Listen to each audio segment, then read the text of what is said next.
Hello, Internet! Welcome to episode 290 of the Assorted podcast. The second bit of the podcast is a little bit for everyone. I'm Weer'd, and with me tonight, she's the greatest hostess in the world, Erin Paulette. And I've heard Erin Paulette has some good news, so you know what? I'm going to flip the script and say I'm indeed for some good news. I had a crappy weekend. My wife came back from a business trip in Africa, and she's been jet lagged and miserable. My daughter just had a few things that she was not expecting happen, and had total meltdown and was super upset. And coupled with my wife, there was a lot of yelling. And then now today we are recording this on Daylight Savings Time Day, or whichever. One's Daylight Savings and one's giving back what we stole from you earlier. And that is always a horrendous day for anyone who has kids. And so my daughter was just a wreck all day. And so I am ready for some good news. So Erin, how are you doing? Well, how I'm doing, I am quite sore because earlier today I received 63 inches of wood from you boys at the Assorted podcast. I mean, everything Erin said is correct. So now that you've had all of your dirty thoughts, the fellas were very kind and bought for my birthday. I don't know who. They're keeping it to themselves. I'm not going to out them. They can, because I don't know. They can out themselves if they wish. But they got me a very nice computer desk for when I move into the new bedroom. And it is 63 inches long, and it's made out of wood, and it's got a really nice wood grain. And so, of course, I had to make the dirty joke because that's funny. Yeah, I will not out the boys either. I will say it's not me. We were sitting in chat getting ready to start a film track, and you were very, very upset because if you want to tell about your gift card story. Okay. So Mom asked me what I want for my birthday, and I go, nah, I don't know. And I finally decided that I would ask for an Amazon gift card. Because I had some other gift cards left over from Christmas, and I'm trying to save up to get a big ticket item like a computer desk for when I move into the new room. And Mom, being who she is, she doesn't know how to do an Amazon gift card, and so she usually has me do it. And I don't know why I didn't just. So okay, I log into her account to buy the gift card to send to myself. I know that there are all sorts of other ways I could have done this, and they're probably better, but that was the one I chose for whatever reason. It would have been easier just to, order that same amount of money of items, but like I said, I was trying to save up and pool cards. And so I log in, I buy the gift card on her Amazon account to send to myself. And then I go do other things because I know the email has to be sent, and I get distracted. And I don't know, maybe I have ADD. I don't know. I haven't been diagnosed. If so, it's way more functional than Weer'd, but I digress. And so however long later, I go, oh, yeah, I should probably claim the card. And so I click on the email, and there it is, and it's got the button to claim the card. And I do. And then it takes me to Amazon, and I hadn't logged out of my mom's Amazon account. So it applies the gift card to her account. And I just go, oh, crap. It's the money isn't gone. I haven't completely screwed up, but it's just, this is awkward and embarrassing, and you can't use a gift card to buy a gift card. And so it's just all right, how do I fix this? I don't know how to fix this, and I don't want to have the discussion with Mom. I mean, well, first of all, I don't want to have to go and admit that I did a dumb. And also, having to explain to Mom a couple of times, no, it was applied to yours. Because you're the one who bought it for me because you don't know how to. Because, no, Mom, I can't use the card to buy a car. And so it was just, how do I fix this? And, okay, yeah, she could use it for the home, but she still end up paying twice as much. And I didn't know what to do. And I just got on Discord to kind of vent about it and ask for solutions. And people were very kind and were very helpful, but none of the solutions actually helped. And so it was just, all right, fine. So meanwhile, we're all reading this in chat, and a certain somebody who I is certainly was the one who had the tracking number. It was Oddball. You I'm sure you figured that part out. Oddball goes, yeah. Look, it's not that much money. If a bunch of us pool together, we could just get it. Mm-hmm. And so we divided it up for the. We did not divide it up in the Oddball bought it. Other people are going to pay Oddball back, and it was my job to tell you, no, Aaron, do not buy the desk. Do not look for any further solutions. And so, and it was you might have been away from the keyboard at the time when we finally decided it, because it was a little bit like you not coming back. So I'm like messaging you on multiple accounts because I'm like, oh God, is she buying the freaking desk already? Because now you're gonna have two desks, and that's a problem because Amazon's really good about returns. Allegedly, they might be changing their policy to make it a little bit worse, but it's pretty easy to return things from Amazon, and I've done it a ton. And but the if it is a desk that is big and heavy enough that like I don't want to return this. Yeah, I don't know how much it weighs, but again, it's 63 inches across, which is like 5'3". It's almost as long as I am tall. And I don't know how much it weighed, but it's not the kind of thing that I want to wrestle into a car to take to a place to drop off to return. Mm-hmm. I had to wrestle that sumbitch into the house. So it looks nice. It's going to be sturdy. And so one of the things you said, and I want to point out that I'm quoting Weer'd here. I wouldn't say this, but he told me not to buy it, that someone else was buying it, and I said thank you. And he says, oh no, I'm not the asshole buying this. I'm just the asshole who told you not to buy it. and so my response was, well, you tell them that they're not assholes to me. They're merely sphincters. So thank you, you lovely sphincters, for buying me a desk. Yes, and I say that because I had already purchased what I thought would be a gift that you would enjoy. Well, I still will. Yes. Oh, yes. And so, yeah, and I know. So, but that's leading on to the to tell people what I got you. I'm proud of it. Yeah, you bought me ammunition. I don't remember the quantity, but it was 115 grain round nose 9mm. It's whatever. It's whatever one of the Phoenix ammo party sacks is. Mm-hmm. And what's the cartoon on it? You haven't shared that with me. I haven't shared it with you because I don't really like it. Oh, okay. Well, but you have no control over that. No. And sometimes they're spicy. So yeah, I got a lot of cool gun stuff from people. I got ammo, and Miles sent me some Magpul magazine pullers, and the OG Magpuls.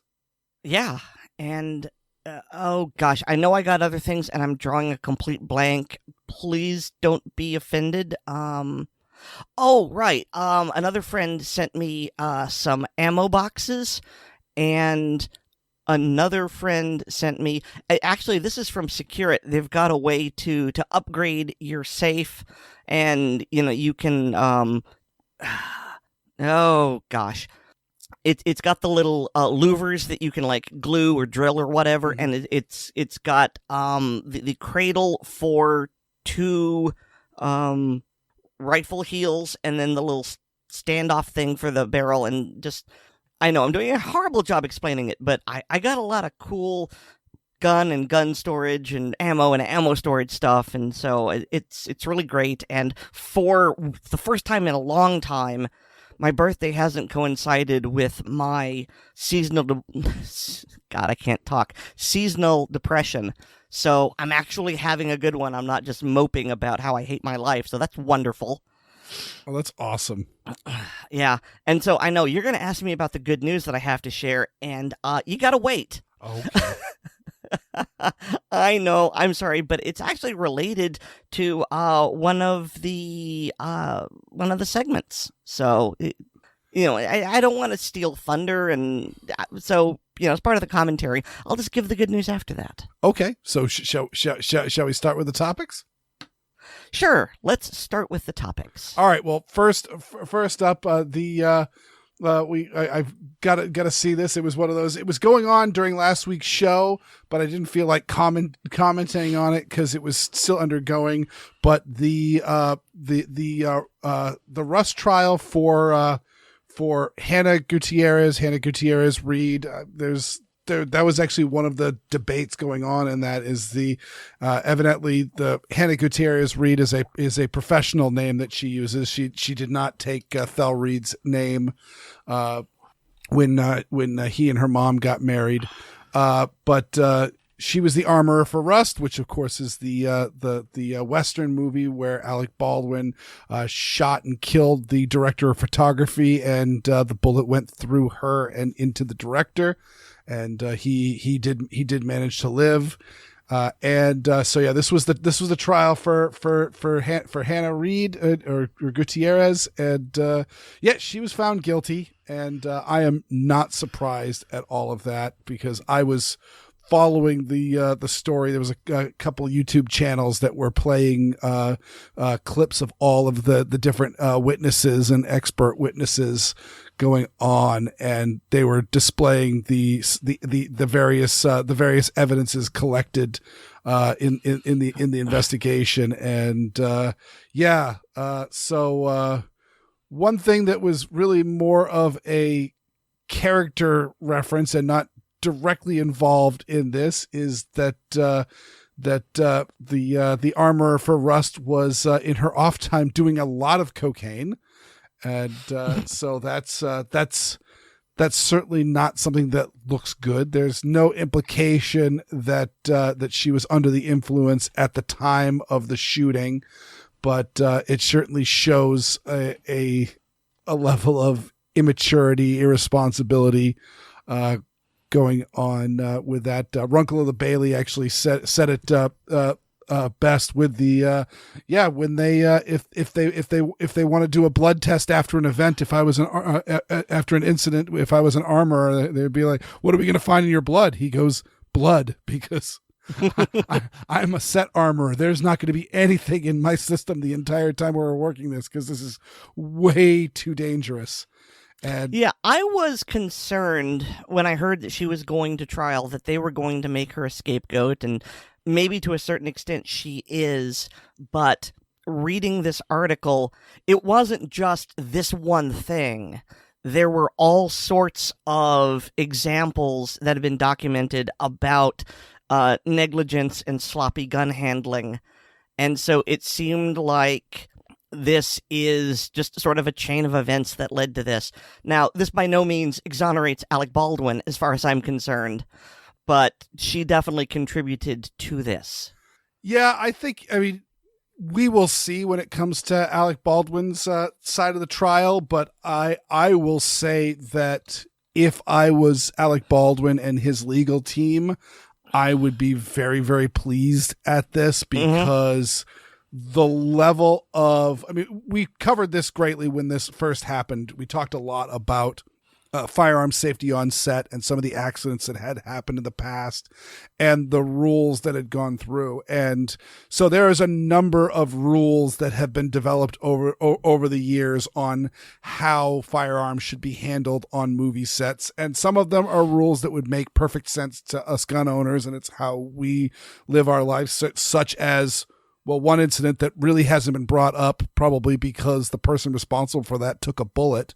But the fact that there was a gun being pointed at the camera, and there were two people behind that camera, of which that should just never happen, especially in modern filming time where everything's digital. Like you can watch this somewhere else. And there was actually one of the witnesses was mentioning that there was an actual viewing booth. There was a blacked out tent that was designed so that people could easily, even in the midday desert sun, see monitors very, very easily.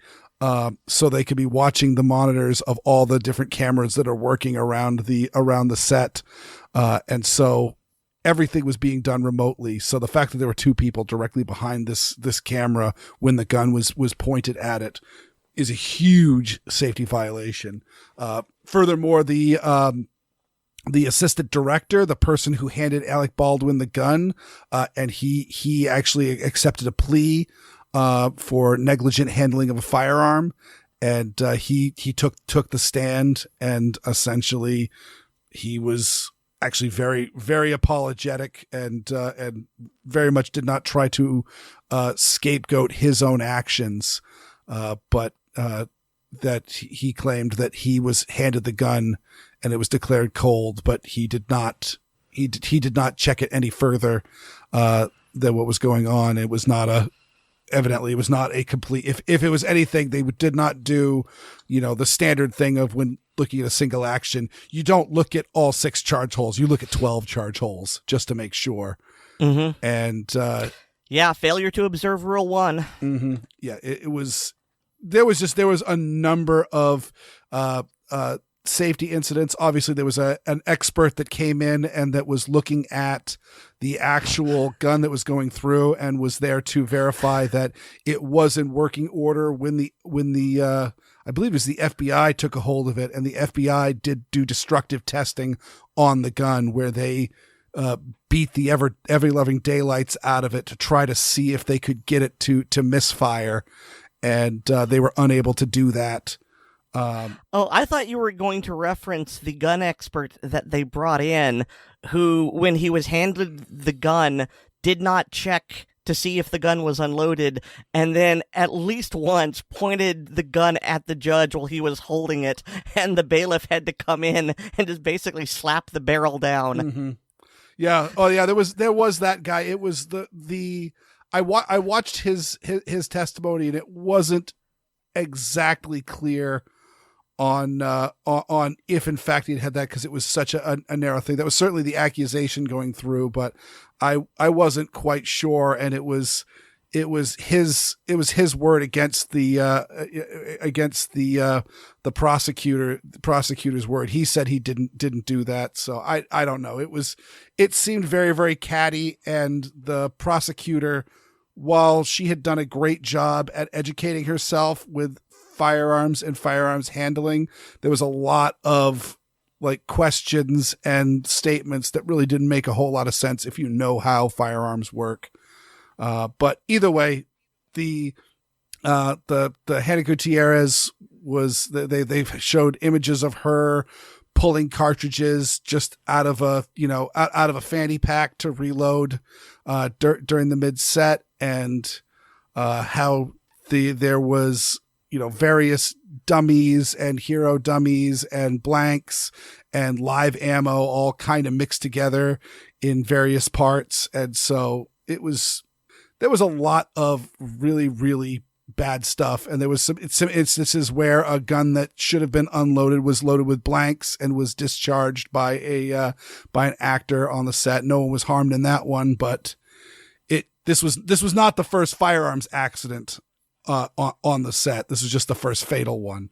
And so, yeah, this is bad news. She has not yet been sentenced. She was taken into custody, so I believe she is in jail right now, awaiting her sentencing. But yeah, this was bad, and I think it was a good verdict.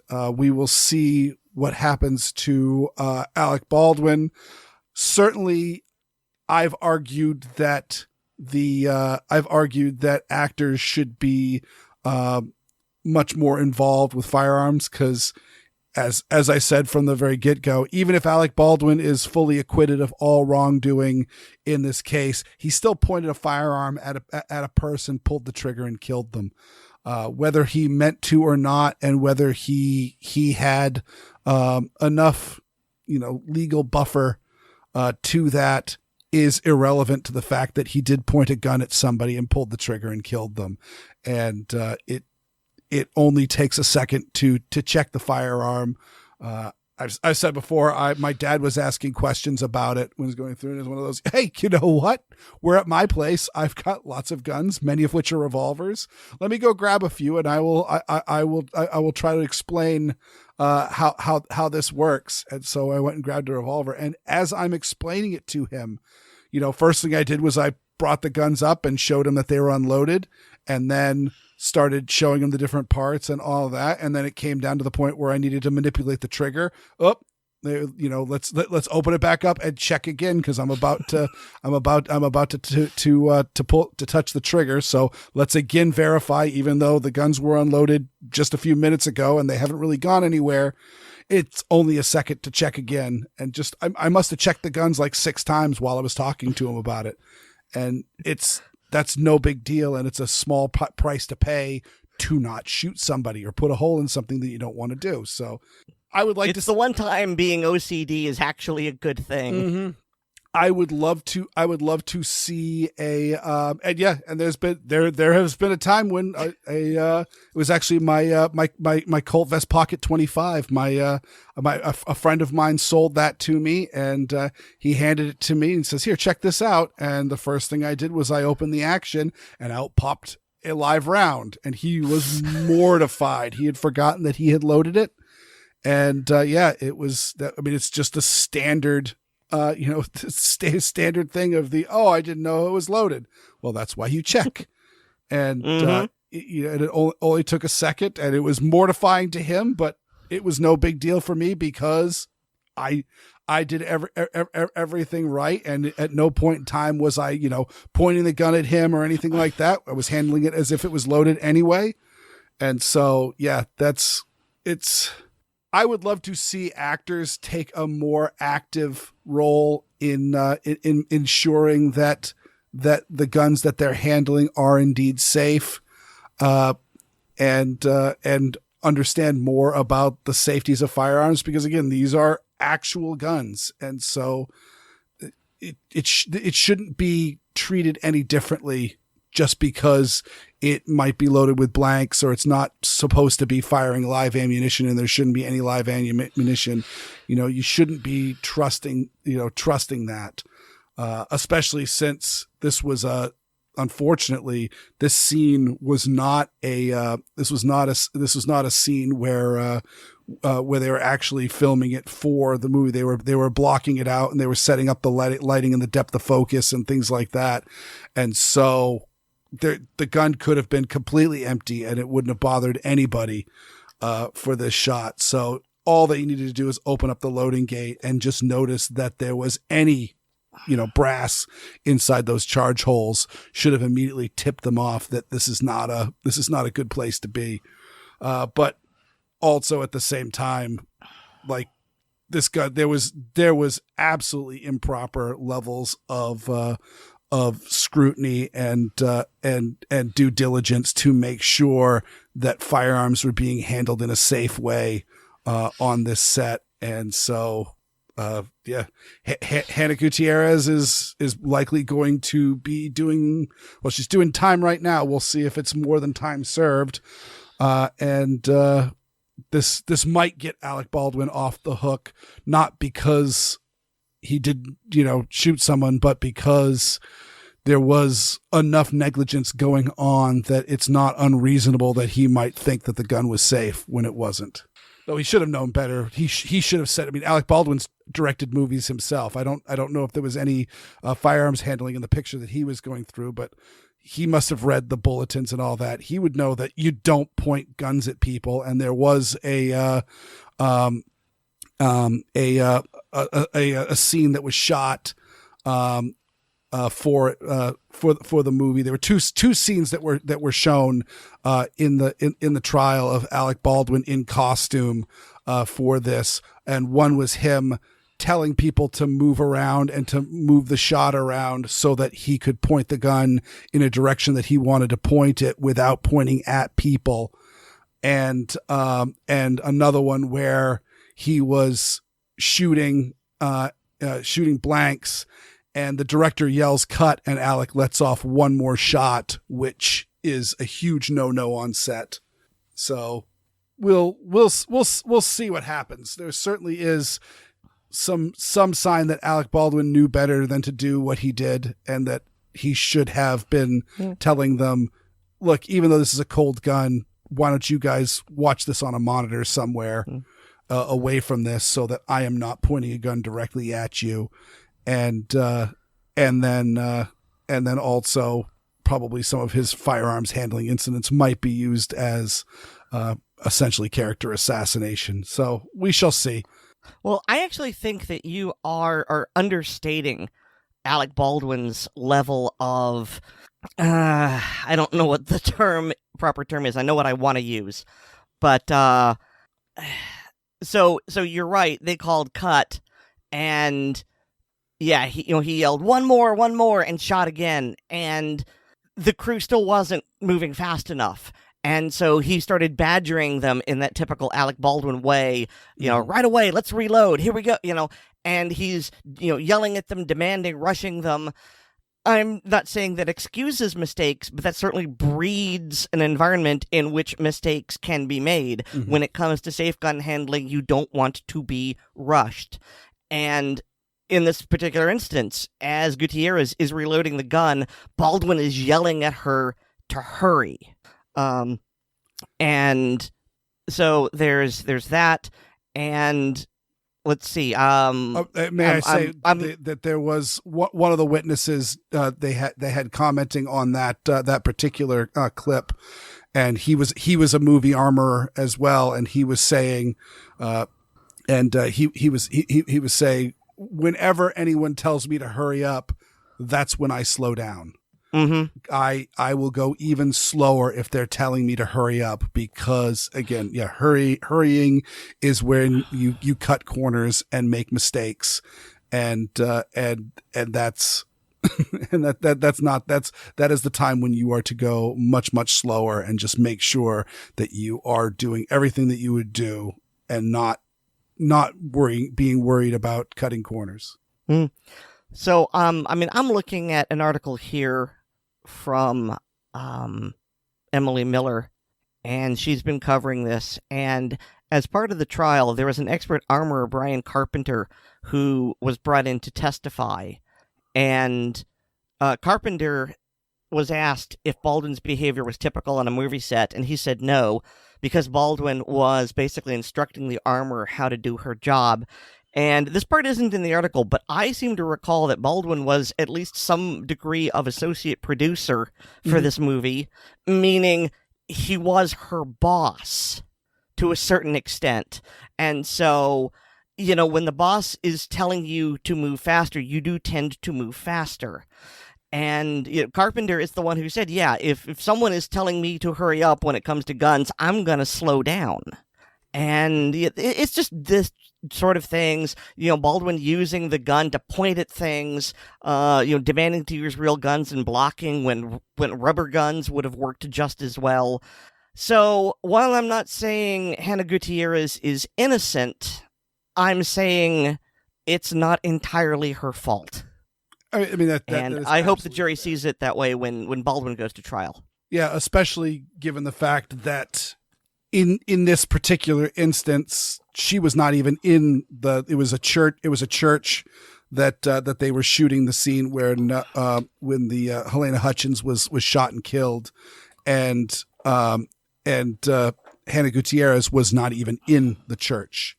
She was outside. She brought the gun in, handed it off to Dave Halls, who's the assistant director, and he was the one that actually took the gun to Alec Baldwin. So there's also a chain of custody that goes along with this. Mm-hmm. Yeah, it's a messy situation all around, and the thing is, this could have been avoided. Maybe not 100%, but I think that if you just follow Colonel Cooper's first rule, treat every gun as if it's loaded, and I think that would have massively decreased the incidence of something happening. I mean, very much when you look at the 4 rules of gun safety, you need to screw up at least 2 of them for anything of consequence to happen. And even then, a lot of those are fine. I have had 2 negligent discharges in my life. Both of them were in, I think about actually one of them was before I owned my first firearm. And then another one was within a year or so of owning my first firearm, and both of which involved me pointing a gun in a safe direction that I thought was unloaded and pulling the trigger, and I heard a bang instead of a click.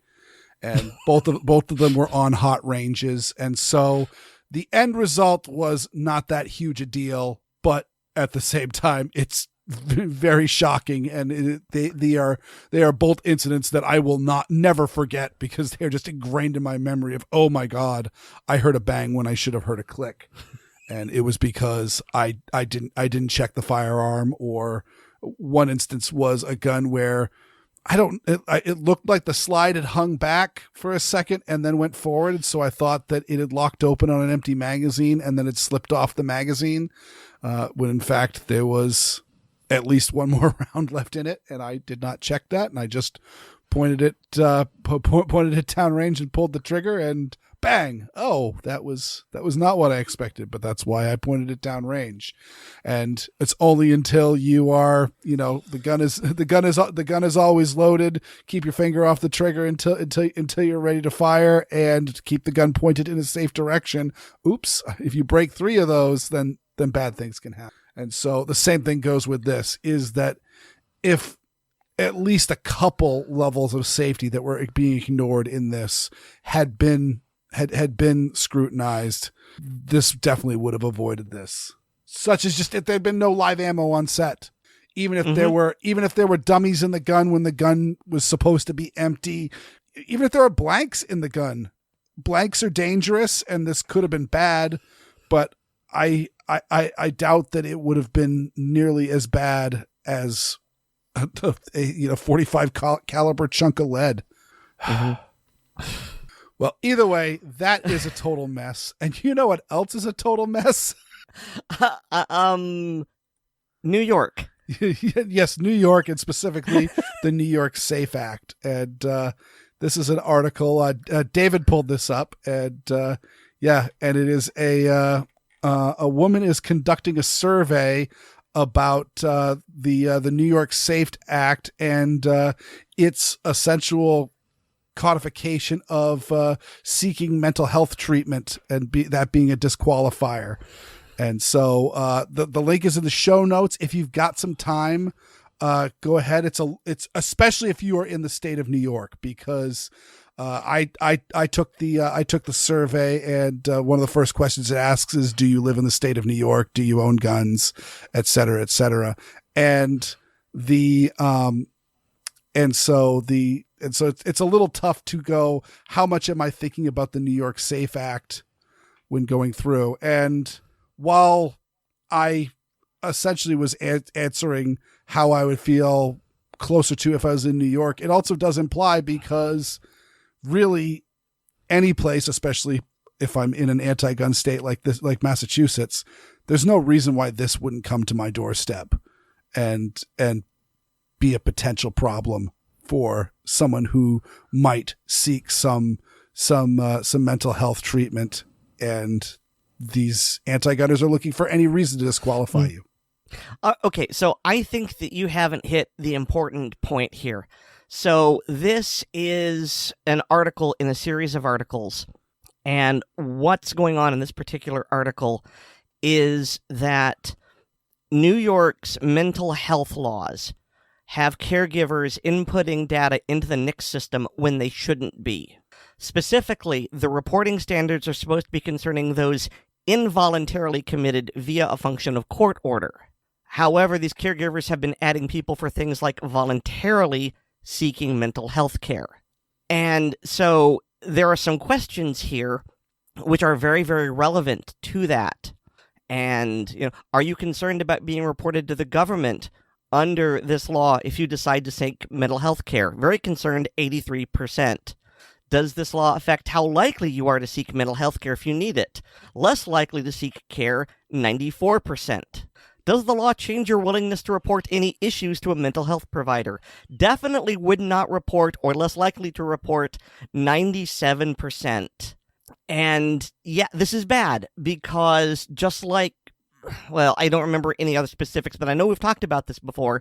You have to choose between, okay, which do I prioritize? My mental health and give up my Second Amendment rights, or keep my Second Amendment rights and neglect my mental health? And there are a lot of veterans with PTSD who refuse to give up their firearms, and their PTSD goes undiagnosed, and they live a very painful life. They've got low quality of life, and you shouldn't be penalized for seeking help. Mm-hmm. But that's exactly what this law is doing, and as you can see by the response, people are going, you're right, I'm not going to report it. So that's really, really bad. Yeah, I agree. I mean, the New York SAFE Act is just an absolute horrendous law, and there's just nothing redeeming about it, including it doesn't make anybody any safer. And again, it does a ton of harm. Well, remember, this is the same law that had to be passed in the middle of the night, and it wasn't until much later that they realized that there was no law enforcement exemption. That's how professional this law is. And that's how a lot of them are going through. Obviously, the Massachusetts law that's currently being discussed and debated and hasn't quite come up yet. I'll discuss it when there's more to discuss. But they're pulling out all sorts of weird shenanigans and avoiding stuff to keep from from pro-gun people showing up and actually speaking out about what's going on, and changing the bill number name so it's so hard to keep track of. There's a lot of nonsense going on, and these are in anti-gun states, and so that tells you quite a bit on the what's going on here. Why would they be acting this way? Probably realpolitik, comrade. Yeah, they're concerned. They don't think that they have that support even from their liberal constituency. And okay, we're speaking of, I flipped the script at the beginning. This is also a little bit of a flip the script. Usually we do this at the start of a the start of a show, because it's just a fun one to start with. But there was a bunch of stuff that's salted out of this, and it kind of turned it into a thing. But last week we talked. Last week it was Louisiana passing what I'm calling Florida Carry, and I wondered when the governor was going to sign it, and he signed it literally the next day. And then the day after that, we find out that South Carolina, it hasn't been signed into law yet, but the governor has said he will do it. So I consider that pretty much a done deal. No, South Carolina's already it's already signed in. It may not be in the article that I posted. But no, it wasn't. So it must have been today. Yeah, it was it was the day after this happened. So.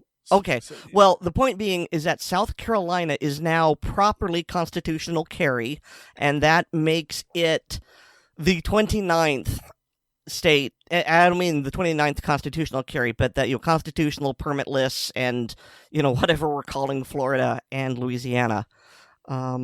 So we aren't quite at a third.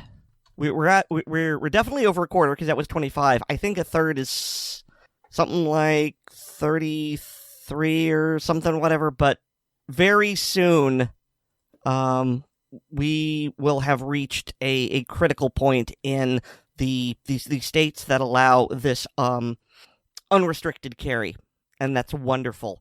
But yes, Weer'd, you were about to make a cheap shot.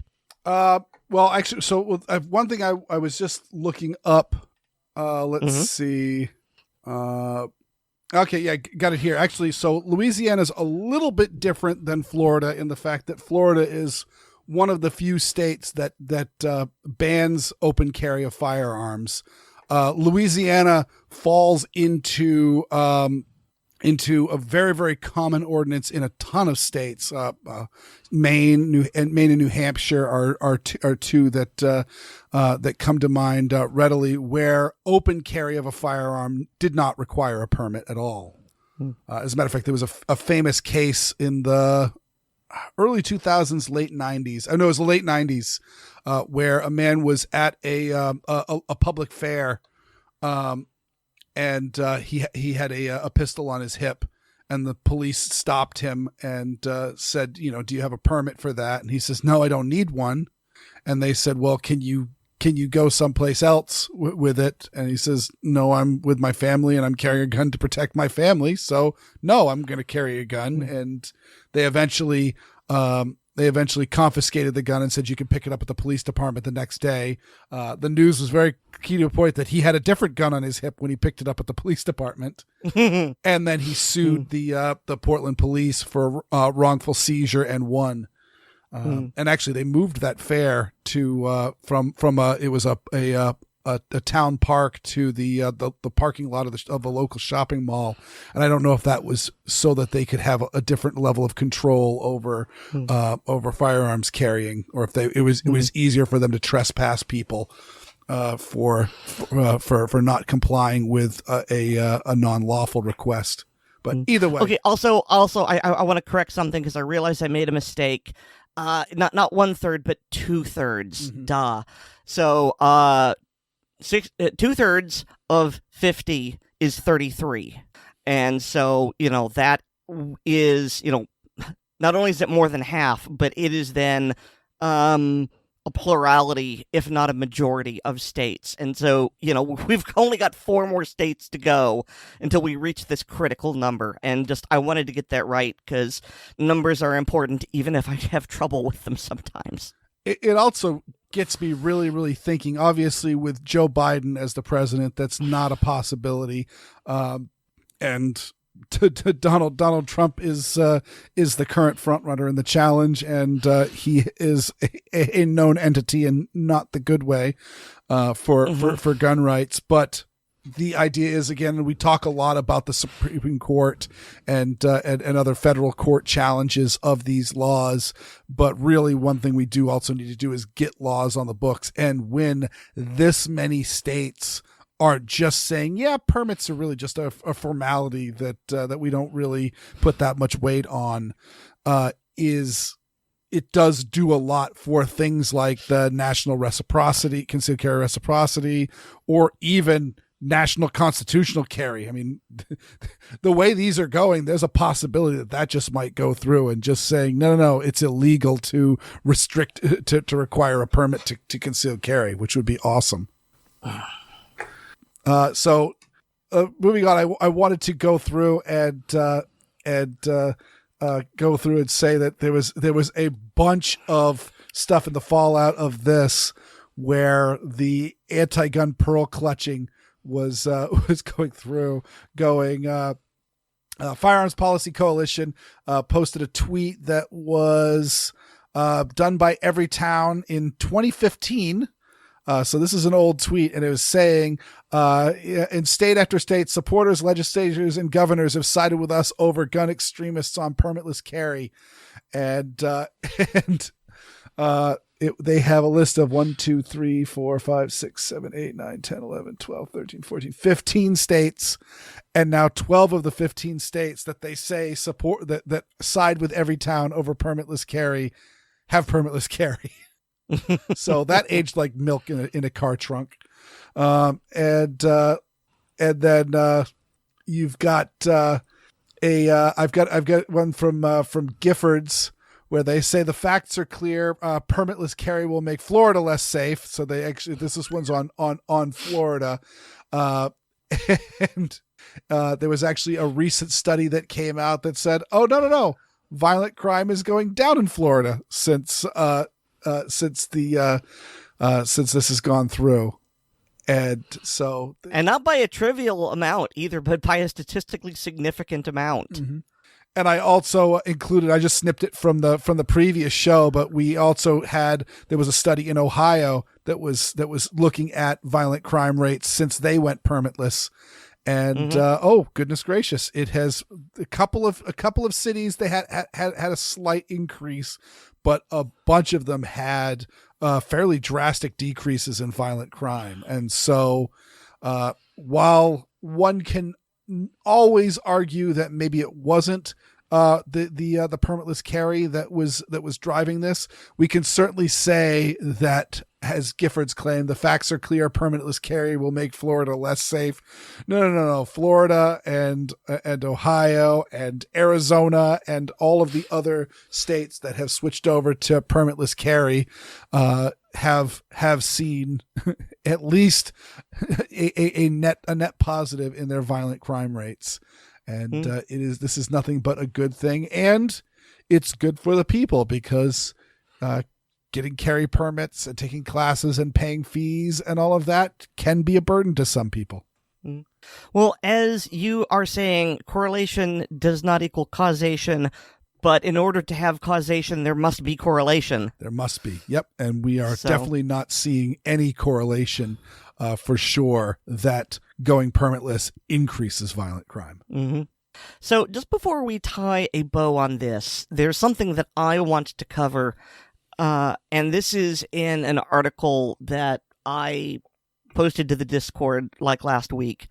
And it is from, it's called The State. I don't know if that's the name of a paper or what, but they're talking about this South Carolina law. And we talk a lot about things that we don't like. And it's rare that we get to talk about some good gun laws. And so what's going on here is that in addition to passing constitutional carry, this law also creates a free training program for gun owners put on twice monthly. It also includes stricter penalties for people who repeatedly carry guns into places they aren't allowed to. So again, punish the people who break the laws, don't punish the innocent people. And of course, it adds penalties for those who commit a crime with a concealed weapon who don't have a concealed weapon permit. So I think that these are all very good things.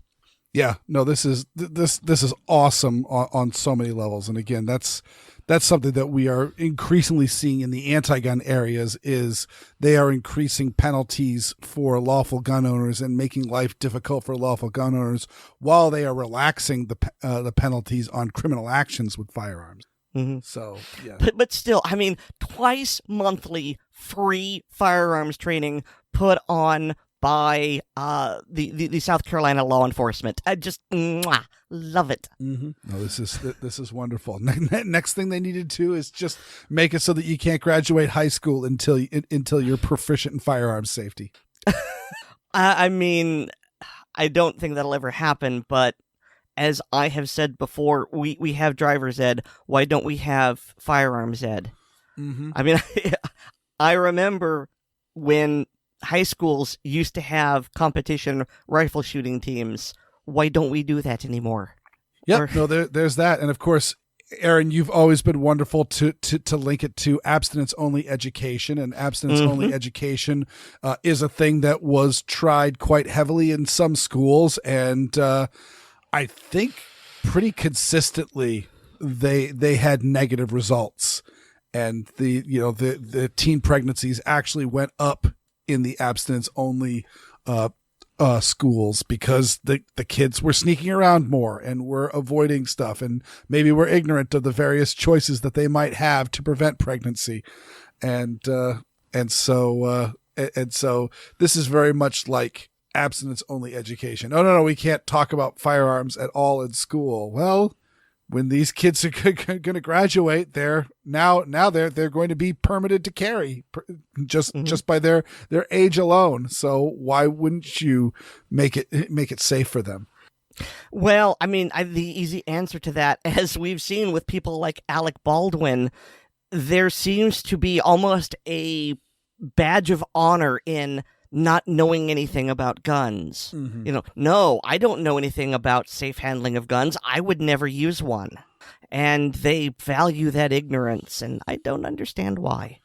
Yeah, I think they see it as a purity test, and I think the people at the top who do know firearms and do know what they're doing and know how foolish a lot of the stuff that's going on are encouraging ignorance, because they know that one of the worst things that can happen to any anti-gun activist is take them to the range. Mm-hmm.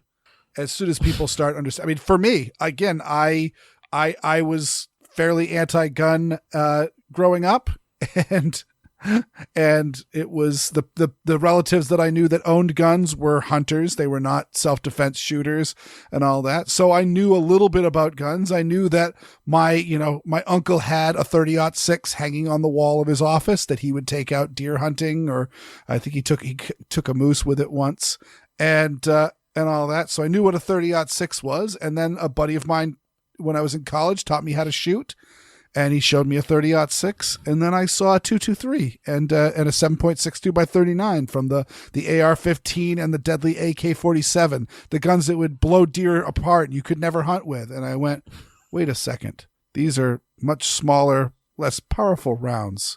Why would that be? Oh, because they lied to me. And I don't like being lied to. Yeah, one of the most effective arguments I've seen is, and you can do it silently if you've got the prop. And it's like, here is the bullet that is used to harvest deer. And, it's a large 30 caliber, deer cartridge. And then here is the 5.56 cartridge in an AR-15, and it's so much smaller. Now, if I can harvest a deer with this big one and not destroy the meat, why can't I use this one? Mm-hmm. Why do you assume that this much smaller one blows a gigantic hole, but this much bigger bullet is somehow, clean and virtuous? Well, there's also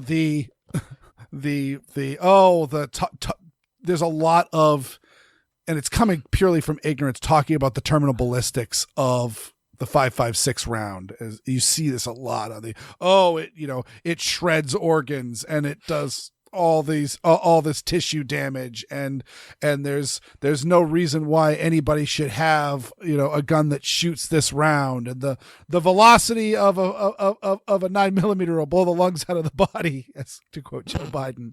But there's all this talk, and it's one of those like, do these guys know that shotguns exist? that the lowly 12 gauge pump will remove a chunk of stuff from your opponent and throw that stuff on the floor.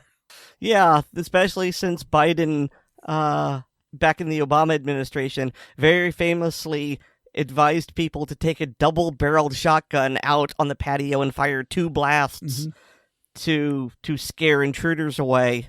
Yeah, the shotgun, a 12 gauge, which is something like 72 caliber. Sure. All right, I mentioned my my anti-gun upbringing, and for those who've listened to ACP from the very first episode, you know that I started off trying to do origin stories of Second Amendment activists, and who didn't start out as strong supporters of the Second Amendment.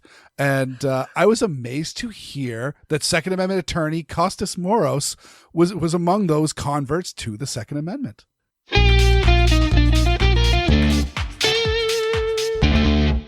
So I am pleased to welcome to the Assorted Calibers podcast, Kostas Moros. He is a Second Amendment lawyer that I believe most people have heard of you. But Kostas, why don't you give us a brief intro of what you do? I don't know if most people have heard of me. You're hyping me up there, but I. Your tweets are literally everywhere that's in the Gundisphere. So I think you're downplaying yourself. I do moonlight as an attorney in addition to being on Twitter. But yeah, so I'm an associate attorney with Michelle and Associates. We are out in California, and we typically represent the California Rifle and Pistol Association in litigation, although we've also appeared in a lot of other cases. For example, we're involved in the Illinois cases where the attorneys for one of those 4 assault weapons ban challenges being heard by Judge McGlynn in the Southern District of Illinois. So yeah, just I do a lot of gun litigation work, and I'm also probably way too active on Twitter. I should probably cut back on that, but it's an addiction. So well, I will speak for most people in the Second Amendment activist community that we all greatly enjoy your tweets. So you mentioned you're from California, and I heard you on Cam and Company, and this is actually what got me to reach out to you. For those that have been listening back to like the earliest shows of the Assorted Calibers podcast, I kind of had a big thing on origin stories for Second Amendment activists, specifically people like myself who started off from the anti-gun community and moved over. And I got the impression that you kind of started out a similar way. Similar, yeah. So I was never like fully anti-gun. I mean, I grew up in a household where my dad's like a lifelong hunter, so we've always had guns in the house. However, he never really had anything. He's what you might call a FUD, not intentionally, like he's not that gun politics conscious, but he is into hunting, and that's what he cares about, not really guns specifically. So he'll have some shotguns, some hunting rifles in the safe. And so I was never, because of that, I was never someone who was totally unfamiliar with guns, because as a kid, I'd go hunting with them. Sometimes I've fired guns before, but I definitely was all the way through law school, one of those people that was like, all right, you have your shotgun for hunting. Maybe you have a revolver if you really need it for home defense, but why do you need the scary AR-15 or, the pistols with giant magazines? That's not needed for anything. And the Second Amendment is about militias, not about any individual right to bear arms. So, this is just all the reasonable social policy of letting people hunt and maybe defend themselves, but not anything else beyond that. And that was my starting point. So it wasn't a totally anti-gun starting point, but it was kind of in that realm, if that makes sense. Let's just say those who read your tweets, it was a stark contrast. Yeah, well, so and it wasn't like any one thing. I would say the biggest wake-up call, and this isn't to be political, and my politics on this, by the way, which we're not going to get into, but my politics have shifted on this. But a big thing that led to a gradual change was the election of Donald Trump, because this person, regardless of what you think of him now, was at least cosplaying the authoritarian. Like, he liked to say things, and still does, frankly, that sound akin to an authoritarian, even though if we argued about his term in office, I'd say mostly didn't govern like that. He mostly just liked to say stuff. But that kind of was a wake-up call to me as a young lawyer, to go back and read about the origins of the Second Amendment and a lot of what they feared. And this isn't talked about to the point where I recently did a law review article on it, because it's not talked about that much. But one of the origins of the Second Amendment, the primary one, was to defend against the rise of a tyrannical government or, a foreign invader. But that tyrannical government part was first and foremost on the founders' mind when they were making this new federal government that they were very skeptical of, and they were very afraid would become the same sort of empire or, authoritarian. They didn't use the term authoritarian, but the same sort of tyrant that King George was. So when they formed this Constitution, what they talk about mostly in the early writings isn't self-defense, or certainly not hunting. They kind of took those for granted. Like, yeah, there was some mention of self-defense and some mention of hunting in relation to the right to bear arms, but mostly the thing that was on their minds was the ability to resist this new federal government if they needed to. And so with the election of someone who, at least at the time, sounded a bit authoritarian, that kind of woke me up to what the real purpose of the Second Amendment was. And it's not hunting, and it is self-defense, but it's not just self-defense in a basic sense. It's also self-defense on a societal sense. Like, we have this Constitution that is the first of its kind in the world and the longest running experiment of a republic in history, and we have to have the means to protect it, if that makes sense. Yeah, no, it makes perfect sense. I've actually recently been citing the Thomas Jefferson, the Tree of Liberty quote quite frequently, because I feel like that's been misinterpreted by a lot of people in the fact that I think a lot of people get, super big flag waving about it, but not quite realizing that Thomas Jefferson was talking about himself. And that's probably one of the reasons why the early presidents of the United States were relatively tame as far as there was oversteps from the very, very beginning of this country, but they were overall much tamer than some of the things that we have seen, say in the last 50 years. Because again, they were saying the Second Amendment was there so that you can kill us. If we get bad, put us down. That's pretty true, and it's so weird to think about today. And I think the reason it's kind of been de-emphasized is because as the federal government's gotten more powerful, they really, completely transformed, by the way, compared to what the founders had envisioned. But as it's gotten so big, there's certainly no interest in telling people, hey, if we go too far and you have a critical mass of support, you could totally topple us.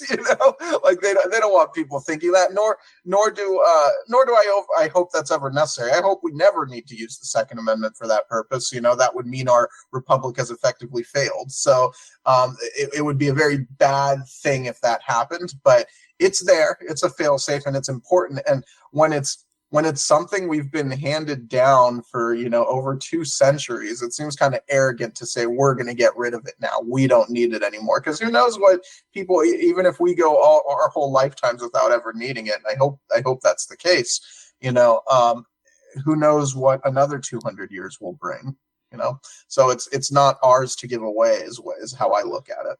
All right. So you discovered what many of us who've delved into the legal nitty-gritty and historical elements of the Second Amendment did, and found all of that. I actually had I was actually kind of more of a weird aspect, because I grew up in New England, so we would I grew up in Portland, Maine, and there are like markers of there are this many soldiers buried here that were ambushed on this day, and we would travel down to Boston and visit Bunker Hill and various places. So the American Revolution was a very, very real and tangible thing for me growing up, but yet that idea of the citizen militia rising up against the government was kind of lost on me, and obviously not really taught. But you mentioned all that, but I think for most people also, was there a range trip or something like that that also got the hardware aspect bug in your bonnet, if you will? I mean, guns are super cool, right? Like they're super fun. So I had never shot anything like a semi-auto before, other than a shotgun, with, again, hunting with my dad. So, and that had been over a decade, I think, since I had last gone hunting with my dad. It's probably a big complaint he has about me, that I didn't adopt his love of hunting. He's still hoping that the grandchildren will. But my younger brother was always a bit more leaning in that direction than me. So we went to the range, I think it was 2017 or 2018. And we rented a Glock, and he already had an AR. So we shot both of those, and we had a blast, and that was already when I was thinking about these things. And when you add in the factor of guns actually being a lot of fun to shoot recreationally, that definitely helped push it along for sure. Yeah. And so I guess I'll lead with one last one. Was there some anti-gun propaganda that had really swayed you, and it was shocking when you realized it wasn't true? Yes. Okay. So I was shocked to learn, first of all, how even in this era of common mass shootings, they are more common than ever before. They are still very statistically rare. And I didn't realize quite how rare they were. And I didn't realize that at the time how much more common handguns were in crime than, rifles. Rifles are, in terms of homicide, are used less than knives to commit homicide each year. It's extremely rare. And that's rifles of any kind, by the way. I'm not even specifying, the scary ARs and AKs and all that. I just the statistics on it are pretty staggering. And finally, the disproportionate effect of not just gun homicide, but homicide in general on America. It's sadly very racialized. It's very, it doesn't affect everyone equally. And that's important because, first of all, it's a problem we need to solve. It's pretty freaking sad that you have entire demographics being terrorized by gang violence in inner cities. But second of all, it points to there not being a general problem, because if the anti-gun argument is true that, gun access and availability makes crime go up, then you should see that applied everywhere. It shouldn't be like, you said you're in Maine. So Maine is a good example. Maine is a constitutional carry state. I don't know if this will stay true depending on politics, but it is a relatively gun-friendly state. It is, by the way, extremely gun-friendly, and actually we have a fairly left-wing governor right now, and she has actually been very, very supportive of the Second Amendment, and actually has pushed back against some of the more anti-gun politicians in their push to take advantage of the shooting in Lewiston, Maine. So yeah, and by the way, that was terrible. I'm so sorry you guys had to go through that, and that's. And yeah, so and that's rare to have. It's great that she is against that, but that's definitely rare. But so good. I hope it stays that way for you guys. But Maine's a great example. The tragedy of a hopefully once a one-time mass shooting, God forbid, knock on wood, anything like that happen again. But that aside, your crime is very low in Maine. So it shows that aside from some aberrant event, that you can have these sorts of permissive gun laws without having the corresponding violent crime, and that was a pretty eye-opening thing for me too to learn all those years ago. So. Yeah, just for a little bit of statistics, the Maine is often considered the actual safest as far as violent crime state goes, and it's in the top 5 for permissive as far as firearms rights goes, and number 2 is, I believe, often New Hampshire, which is the most gun permissive place in the known universe, and then after that, I believe it's New Jersey. So there's definitely some very, very interesting. There's no cause and effect that goes through, at least on stark lines. There might be some more subtle trends. Yeah, no, that's I think. You got it right there. I know Maine and New Hampshire are safer than a lot of European countries, which have much stricter gun laws that, you always get compared to. And look, I realize there's the counter argument of, population densities, and Maine isn't exactly New York City. And I get that, but once you're talking population density, you're not talking guns. If it's population density, then it's the problems with population density. It's not the problems with guns. Yeah, that's true. But I would also say that you guys are small, but you're also not Wyoming. You have over 1 million people, and it's a much smaller state than something like Wyoming. So I think people overstate that case, anyways. Even if you ignore that it's about population density, I think people definitely overplay that. So yeah. Well, I mean, that was absolutely excellent and fascinating to hear. And I like to put these origin stories in it. It's been a while since I've done one, just to essentially show that we need to reach across the aisle. We need to not judge people because someone who may be saying anti-gun talking points or humoring anti-gun values or views might not necessarily be our enemies, and we should reach out to them with facts and friendship rather than immediate hostility. So, Kostas Moros, thank you so much for coming on the show. Yeah, no problem.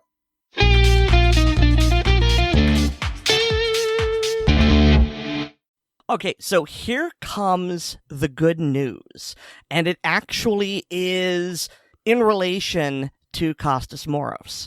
So, oh gosh, I don't remember if it was last week or week before, but you've heard me complain vehemently that there are all these lawsuits that I want Blazing Sword to be a part of, but we can't find people to write amicus briefs for us. And so, a couple weeks ago, so back in February, I took a chance and I follow Kostas on Twitter, and he follows the Pink Pistols account. And so I sent him a PM basically saying, hey, I love your work. We would like to file way more AC briefs. Is there any way you'd be willing to do that for us? And Kostas said, well, he's just like a junior partner or associate, or I don't know the term, but, he needed to refer it to his superiors, but he would be happy to do so. And so last Friday, March 8th, I actually was in a conference call with the head of Michelle and Associates, CD Michelle, and another woman, Anna Barvier, who apparently has done work with Pink Pistols in the past in California, and I didn't know anything about that, and I wish I had. And so I explained the situation, and they are very interested in helping. And so we don't have anything specifically on the docket yet, but Michelle and Associates is more than happy to add OBS into as many of these AC briefs as possible. And they don't charge a whole lot, especially if they can sort of piggyback me onto other things. Us, I should say, not me.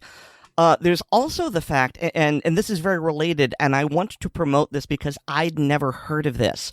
Michelle and Associates is getting a lot of the funding to write these briefs through something called the Second Amendment Law Center, and the URL for that is the letter 2alc.org.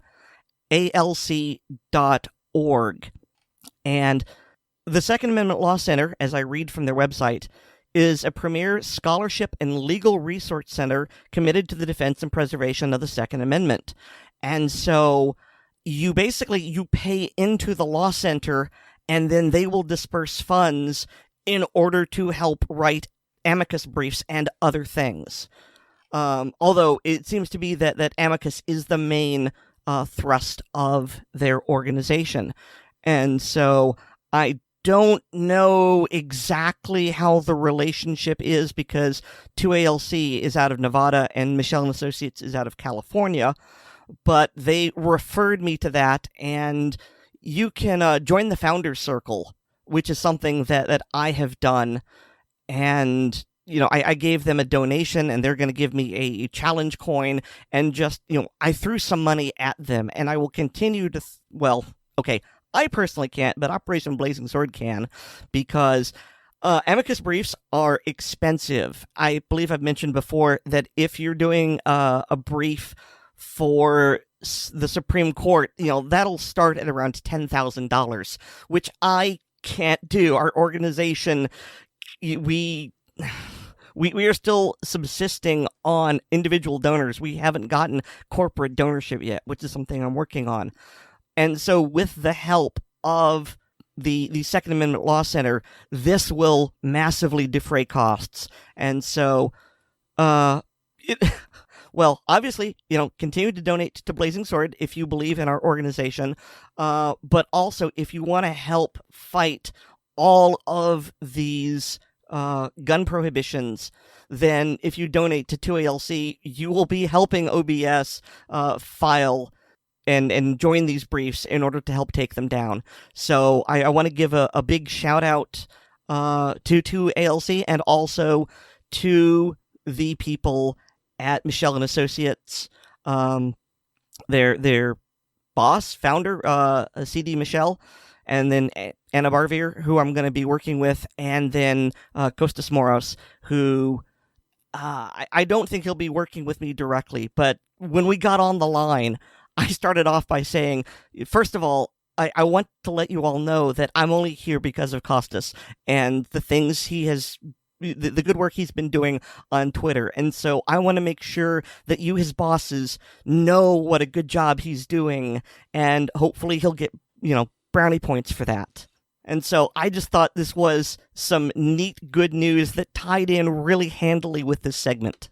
Yeah, that's awesome to hear. I'm very, very excited about that. And I know how much you've been wanting to get on this. And again, the Pink Pistols and OBS, as well as like Liberal Gun Club and all that. It's good to add a bunch of diversity to that it's not just various hunting and sportsman groups, not just various NRA affiliates or Second Amendment groups that are similar to an NRA affiliate that are adding on to this. So that's really exciting news, and it's good, and it adds more weight to these very important court cases. And I just want to say that, yeah, I just shot Kostas an email when I found out that, oh yeah, no, you weren't super duper pro 2A when you started out, which is, I mean, if you've read his tweets, I've got a link in the show notes. If you have not seen him on the Twix, as we call it, he's quite the firebrand, and it's wonderful. But he's also, there's like this massive competition going on of who is the nicest person on the planet that also is a Second Amendment supporter.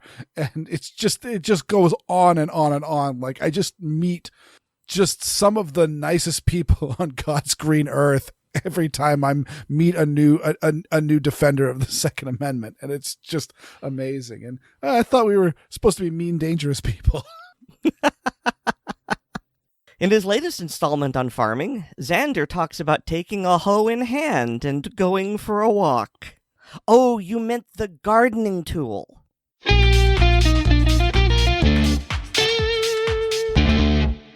Welcome to Independent Thoughts with yours truly, Xander Opal. There is something special about looking at little green leaves poking out of the soil where you've planted seeds. It doesn't matter if it's a single plant in a pot or a massive 100-acre field. This is a point where you get the first indications as to how the crop will turn out. You can verify that the plants are the right distance apart, that they're all coming up at about the same time. The color of the leaves compared to the soil conditions will let you know if the plants need water or if there's not enough of a given nutrient. You'll also be able to see if the herbicide sprays were done correctly by whether the corn grows before the weeds do. When the plants are about a foot high, we'll use the side dresser piece of equipment I mentioned before. It's a cart with a big tank on top and often wavy vertical blades that go between each pair of corn rows to put more fertilizer in the ground. This will give the corn a needed boost without worrying about losing costly nutrients between the time of planting and the time when the plants need them.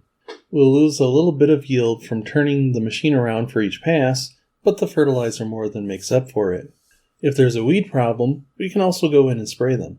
This is where Roundup-resistant crops shine. We can apply Roundup without worrying about dealing with things that are nasty to people in small doses, or decompose into compounds that are problematic for the environment. There's also the old-fashioned way of mechanical weed control. A cart or piece of equipment is directly attached to the tractor to till between the rows, ripping up the weeds, but as long as the operator is careful, not the plants. The shape is similar to other devices used to prepare the field, with curved springy shanks that have narrow points. Both systems can take huge advantage of the modern GPS system, though I'm still learning to properly use the one we have, as can be seen by the green streaks in a former hayfield that I sprayed.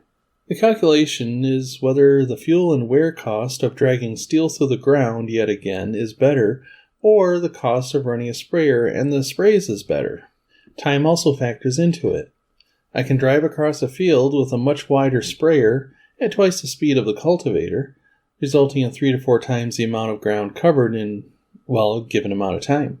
Either machine can, in addition to weed killer, have fertilizers mixed in for the crops to absorb through the leaves. The sprayer can, in addition to weed killer, have fertilizers mixed in for the crops to absorb through the leaves. Also, instead of running the side dresser, the cultivator can inject fertilizer into the ground. The really old-fashioned way, of course, is to walk those acres upon acres, hoe in hand, to dig up weeds. Gardening is fun. Tilling 40 acres by hand is not. Insecticides may also be needed during the growing season. We want cows to eat the corn, not bugs.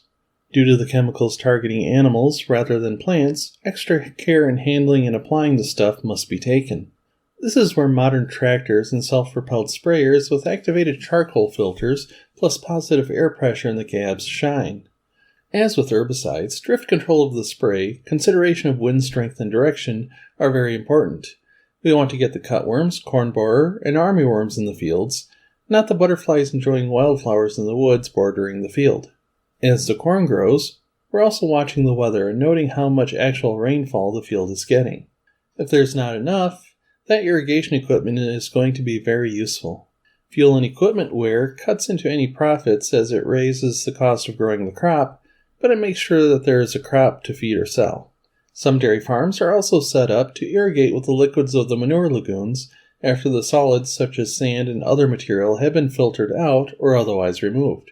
Siphoning chemical fertilizers into the irrigation lines is also an option. To verify that the correct volume of water is being applied, it is as simple as sticking a rain gauge into the ground and reading the amount after the irrigation spout has moved on. The speed of a reel-type irrigation system can be adjusted so it winds faster or slower, thus decreasing or increasing the amount applied, just as if you were to move a garden sprinkler around more or less often. If everything's been done right and the weather cooperates, the saying around where I live is knee-high by the 4th of July.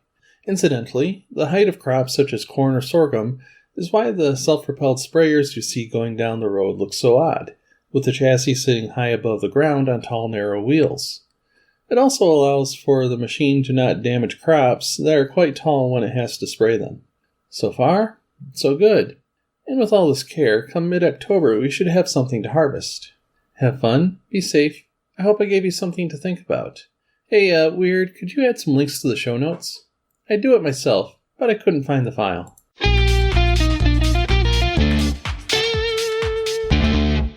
This got me thinking about the fact that the weather's starting to warm up here in Massachusetts, and I ended up getting a packet of chocolate scorpion peppers seeds, and so I'm gonna be hoeing out my own garden this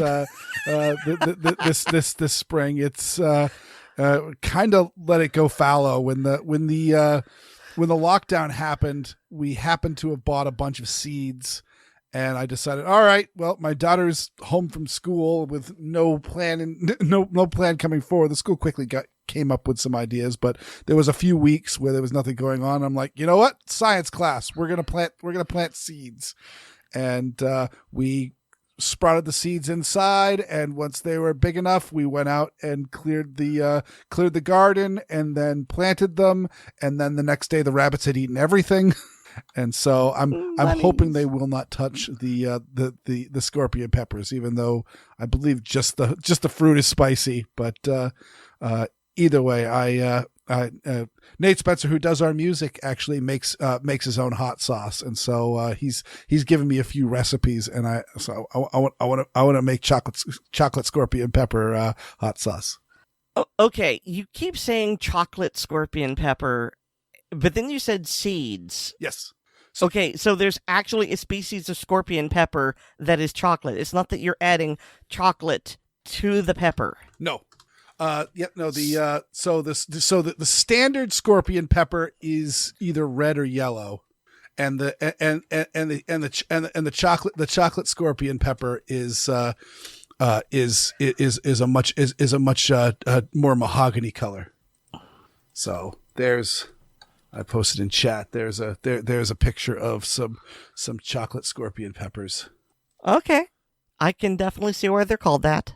And then meanwhile, yeah, they can be either a bright red, or there's also a yellow variant. So yeah, but they're exceptionally tasty, and very hot, and so I am looking forward to them. How many Scoville units are they?